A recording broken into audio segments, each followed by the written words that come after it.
అదే ప్రతాప్ రెడ్డి గారే వస్తారు. ట్రెండ్ ఆయనకి అనుకూలంగా ఉంది. ట్రెండ్ ఎక్కడ పెట్టినా ఎవరు పెట్టినా కూడా ఏ ఇంటికి పోయినా కూడా స్పందన బ్రహ్మాండంగా ఉంది. వైఎస్ఆర్సీపీ వస్తే ప్రతాప్ రెడ్డి గారే వస్తారు. మరి ఇప్పుడు ప్రచారాలు తిరుగుతున్నారు కదా, ఎట్లా ఉందంటారు జనంలో రెస్పాన్స్? బ్రహ్మాండంగా ఉంది. ఎక్కడికి వెళ్ళినా అదే స్పందన, అదే పార్టీ వాళ్ళు ఎవరైనా కూడా టీడీపీ వాళ్ళు అనేది అరుదుగా ఉంది.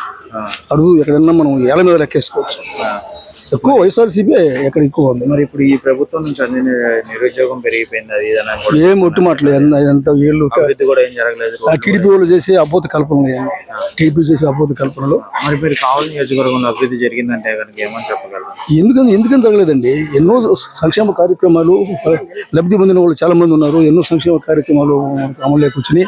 అందరము ఆ సంక్షేమ ఫలాలన్నీ అనుభవిస్తూనే ఉన్నాం మేము. ఈ అమ్మఒడి, గోరు ముద్ద, పెన్షన్లు, ఒంటరి మహిళ ఇలాంటివన్నీ కూడా ఎన్నో సంక్షేమ పథకాలు చేస్తున్నారు. కాబట్టి ఇవి అనుభవించినోడు తప్పనిసరిగా దాని పార్టీకి ఓటు వేయకుండా ఉండడు. మనం వద్దనుకున్నా కూడా తప్పక వేస్తారు, దానికే వేస్తారు. ఎక్కడ వ్యతిరేకత అనేది ఎక్కడా లేదు.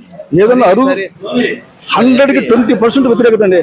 నెల్లూరు జిల్లాలో ఫస్ట్ టైం పోటీ చేస్తున్నారు కదా, ఇప్పుడు మన ప్రభాకర్ రెడ్డి గారు కానీ విజయసాయి రెడ్డి ఆడ సాయి రెడ్డి గారు వస్తారు. మమ్మల్ని అడిగితే మేము చెప్పేది సాయి రెడ్డి గారు వస్తారని చెప్తాం. ఎందుకంటే వైఎస్ఆర్సీపీలో ఉండే ట్రెండ్ హవా ఆ విధంగా ఉంది. మరి ఎంత మెజార్టీతో వస్తారంటారు సార్? అది కనీసం 90% వస్తారు. మరి ఇక్కడ మన లోకల్లో చూసుకుంటే ప్రతాప్ రెడ్డి గారు ఎంత మెజార్టీతో వస్తారంటారు? ఇక్కడ కూడా అంతే వస్తుందండి. ఇక్కడ కూడా అంతే వస్తుంది. మరి అయితే స్టేట్ లో చూసుకుంటే ఎన్ని సీట్లు? అది కనీసం మా దృష్టిలో 130 సీట్లకు తగ్గవని మా ఉద్దేశం. వీళ్ళు ఒకవేళ 3 పార్టీలు కూటమి ఏర్పడినా కూడా ఒకవేళ వాళ్ళకి వస్తే మహా వస్తే 25 ఇంతకుముందు వచ్చినా అదే పర్సంటేజ్ వస్తుంది వాళ్ళకి.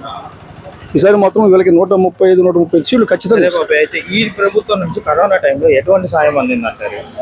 అన్ని రకాల సాయం అందింది. ఈడ తర్వాత రైస్ అయితేనేమి, రేషన్ అయితేనేమి, వైద్యం అయితేనేమి, డాక్టర్లకు చూపించడం అయితేనేమి, అన్ని రకాలైన ఫలితాలు అందిని ఎవరు కూడా ఆయన్ని మర్చిపోరు, కళ్ళ కూడా మర్చిపోరు. కాబట్టి జగన్మోహన్ రెడ్డికి ఆయనే వస్తాడు. ఆయనే 100% మెజార్టీ ఆయనే వస్తాడు. 100 కాకుండా 90% వస్తాడని నేను అనుకుంటున్నాను.